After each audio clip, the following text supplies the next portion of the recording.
நான் வந்து குட்டிராம் பேர் குட்டிராம். நான் சென்னைக்கு வேறு விஷயமா வந்தேன். அதுக்கப்புறம் திடீர்னு படம் பார்க்கலான்னு ஒரு மைண்ட் செட்டு. டக்குன்னு பார்த்தா இந்த படம் பார்த்துருக்கேன்.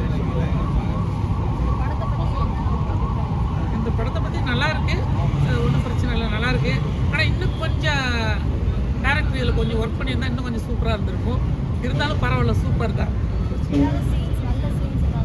நல்ல சீன்ஸ். எனக்கு என்ன ஒரு வருத்தம்னா அந்த படத்தில் ஒரு காமெடியே இல்லை. அதுதான் கொஞ்சம் எனக்கு கொஞ்சம் வருத்தம். இதுதான் என்னோட ரொம்ப கருத்தையே சொல்லணும்னு ஆசை. சாங்கு பரவாயில்லைங்க, கொஞ்சம் பார்க்குறதுக்கு வயசு பசங்க பார்க்குற மாதிரிலாம் கொஞ்சம் 2 சாங்கு கொஞ்சம் நல்லா தான் இருக்குது. படம் நல்லா இருக்குது. ஏன்னா இந்த காலகட்டத்தில் ஒரு அருமையான படம் எடுத்திருக்காங்க.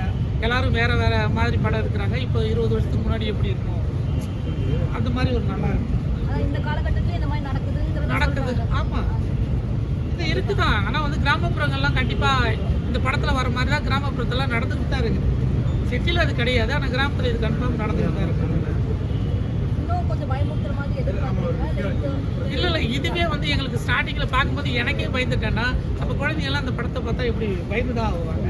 ஆனால் த்ரில்லிங்காக தான் இருக்குது. கடைசியில் என்ன ஆகும் அடுத்தது கிளைமேக்ஸ் எப்படா வரும்னு ரொம்ப ஆர்வமாக எதிர்பார்த்துக்கிட்டு போகிறாங்க. என்ன பண்ணிருந்தா இந்த படம்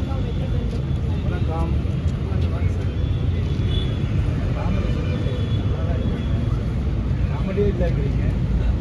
ஏன் மேடம் காமெடி இல்லை? இருந்தாலும் இந்த படத்தில் இந்த சார் ஒர்க் பண்ணியிருக்கிறாங்க. இருந்தாலும் வந்து இன்னும் கொஞ்சம் காமெடி பண்ணியிருக்கலாம். ஏன்னா ஆமாம் த்ரில்லர் மூவிலையும் நிறைய காமெடிலாம் நாங்கள் பார்த்துருக்கோம். இருந்தாலும் வந்து இது ஒரு பயமாகவே இருக்குது. அடுத்தடுத்து இறந்துக்கிட்டே இருக்கிறாங்க நாங்கள் பார்த்ததில்ல. அதனால் அதே மைண்ட் செட் போகுது. ரொம்ப பிடிச்சிருக்குல்ல. ஏன்னா ரொம்ப நாளைக்கு அப்புறம் வந்து நான் ஒரு திருப்தியான ஒரு படம் பார்த்தேன்னா வந்து மகாபலி படம் தான். எனக்கு படம் ரொம்ப பிடிச்சிருந்துச்சு. இந்த படத்தில் வந்து ஒர்க் பண்ண அத்தனை ஆர்டிஸ்ட்டுக்கு என்னோட மனமார்ந்த நன்றியை நான் தெரிவிச்சுக்கிறேன். ஏன்னா இந்த படத்தில் என்னால் ஒர்க் பண்ண முடியலையே அப்படிங்கிற வருத்தம் எனக்கு கண்டிப்பாக இருக்குது. கண்டிப்பாக அடுத்த படத்தில் உங்களை யூஸ் பண்ணிக்குவார் சார். அடுத்த முறை கண்டிப்பாக வந்து ரவி சார் வந்து எனக்கு கண்டிப்பாக வாய்ப்பு தருவாங்கன்னு ஒரு நம்பிக்கை இருக்குது. உங்கள் முடிஞ்சு ஸ்டார்ட் பண்ணுறோம். கண்டிப்பாக அதே மாதிரி நீங்களும் படத்தில் எல்லாருமே பண்ணுறோம்.